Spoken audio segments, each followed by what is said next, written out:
여러분 안녕하십니까? 용인시민방송 황현실 기자입니다. 6.13 지방선거가 막을 내렸죠. 이번 선거는 더불어민주당의 압승이라는 게 가장 큰 포인트가 아닐까 싶은데 저희 용인시장도 더불어민주당 쪽에서 백군기 후보가 당선이 됐습니다.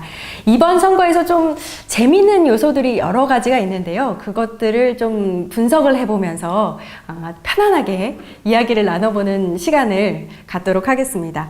먼저 투표율을 좀 얘기를 해볼까요?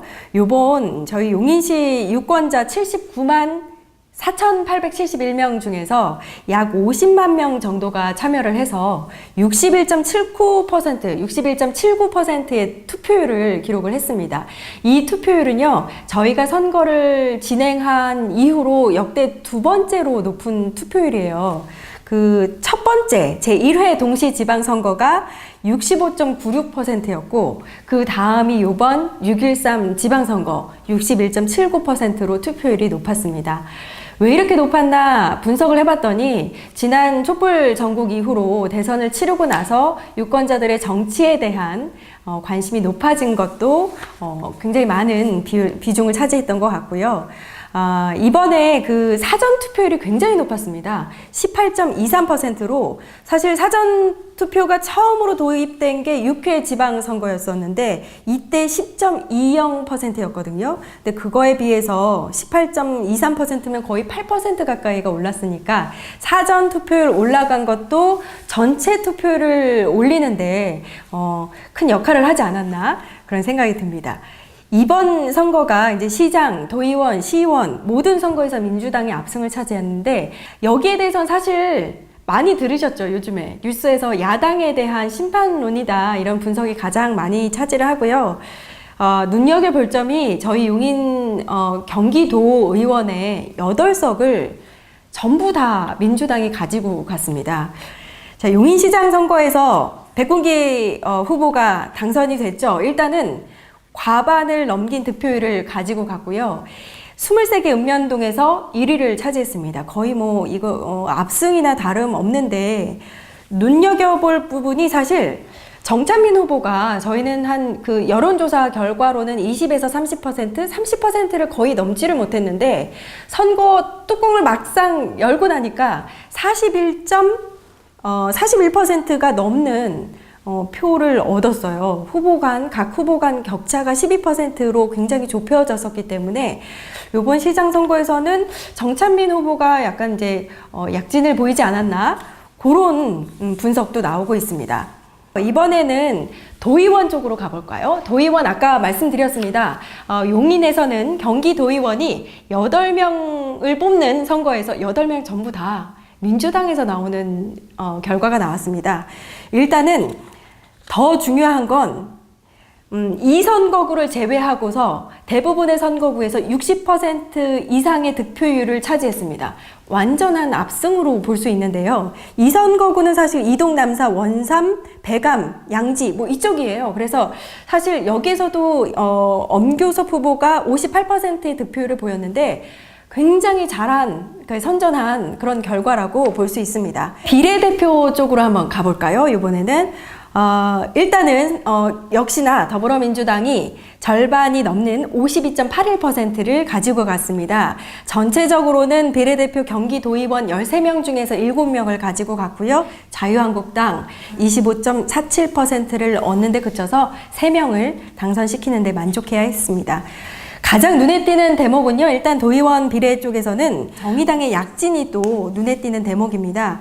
비례대표 도의원 13명 중에서 10석이 민주당과 한국당 후보에 돌아갔다면 3석 중에서 1석은 원내 3당인 바른미래당, 또 2석은 원내 5당인 정의당이 가지고 갔습니다. 도의회 사상 처음으로 4당 체제가 됐다, 이렇게 말씀을 드릴 수 있겠습니다. 시의회는 민주당이 18석을 가지고 갔습니다. 역시나 더불어민주당의 약진, 다수당을 차지하는 그런 결과를 보였는데요. 민주당이 지금 기흥구에서 8명을 배출했고요. 그 외에 이제 수지구와 처인구를 다 합해서 16석을 가져가고 비례대표 2명을 가져가서 전체적으로는 18명의 민주당이 차지하는 그런 결과를 내게 됐습니다. 일단은 처인구하고 수지구에서는 안을 들여다보면 민주당과 자유한국당이 약간 균형이 맞춰진 게 보입니다. 근데 기흥구에서는 전체 당선자, 민주당 전체 당선자의 절반인 4명에 머물어서 자유한국당은 좀 10명이 의회에 입성하는, 전체적으로는 10명이 의회에 입성을 하는 그런 결과를 가져왔습니다. 저는 용인시에서 이제 여야 통틀어서 이제 사선된 줄 알았는데 경기도에서도 그렇고 아마 전국에서도 그럴 거다 이런 얘기를 듣고 저도 그냥 깜짝 놀랐어요. 근데 그 얘기를 듣는 순간 이제 기쁜 거보다도 책임감, 그런 어떤 무거움이 이제 더 엄습해 오더라고요. 그래서 이게 다선이라는 사선이라는 이런 게 어떻게 행동을 해야 될지 이런 거부터 고민돼서 앞으로 더 고민을 하고 행동을 더 조심해야 되겠다 이런 생각했습니다. 여러 가지 이제 풀어야 될 그런 숙제들이 있고 그렇지만 시민 여러분들한테 정말 교통 문제라든지 환경 문제라든지 이런 부분에 대해서 민원도 많고 그러는데요.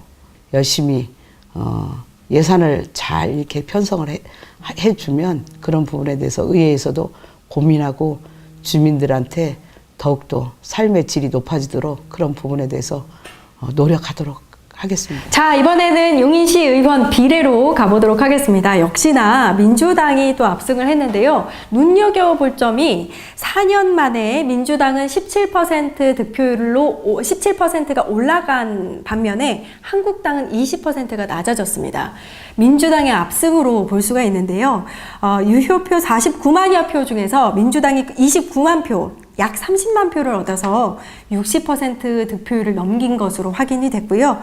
일단 자유한국당은 절반도 안 되는 28.5%를 차지했습니다. 비례대표 중에서 더불어민주당 1번이었던 명지선 후보, 2번이었던 전자영 후보가 당선증을 가지고 갔고요. 자유한국당에는 추천 1번이었던 이선화 후보가 당선이 됐습니다. 자, 그러면은 비례대표 중에서 그 더불어민주당 당선인인데요. 사실 저희 신문사 기자 출신이십니다. 전자영 기자를 좀 전화를 해보고 네, 당선 소감과 앞으로의 계획을 좀 들어보도록 하겠습니다. 그 당 지지를 해주신 우리 용인 시민들에게 감사를 드려야 할 것 같고요. 네. 무엇보다 압도적으로 더불어민주당을 지지해 주셨기 때문에 제가 시의회에 입성할 수 있게 됐거든요. 그 지지를 받아 안아서 열심히 할 계획입니다. 청년들의 삶, 또 여성들의 삶, 여성 중에서도 저처럼 직장맘이라든지 또 아이를 키우는 엄마들의 마음, 이런 것들을 헤아릴 수 있는 의정활동을 해야 하지 않을까 이렇게 생각하고 있어요. 예. 네, 네. 알겠습니다. 예, 갑작스럽게 전화를 드려서 인터뷰를 요청드렸는데 말씀을 잘 해주셔서 너무 감사드리고요. 당선 다시 한번 축하드립니다. 네, 고맙습니다. 네, 감사합니다. 이번 선거에서 가장 또 눈여겨볼 점은요, 여성 의원이 늘어났다는 겁니다. 결과적으로 15명이 여성 의원이 차지하게 됐는데요. 7대 의회에서 여성 의원이 역대 최저였던 9명이었는데 그보다 6명이 더 늘어난 민주당에서 10명, 한국당에서 5명이 가져가서 15명이 여성 의원이 차지하게 됐습니다. 과반 이상이죠. 이렇게 해서 자, 6.13 지방선거를 좀 전반적으로 분석을 해드렸는데 어떻게 보셨어요? 이번 선거를 통해서 일단 앞으로의 용인 4년을 가지고 갈 대표단을 꾸린 거잖아요. 용인의 미래 발전을 위해서 당선되신 모든 분들이 시민의 입장에 서서 일을 해주셨으면 그런 바람을 전달해 보겠습니다. 저는 여기서 인사드리겠습니다.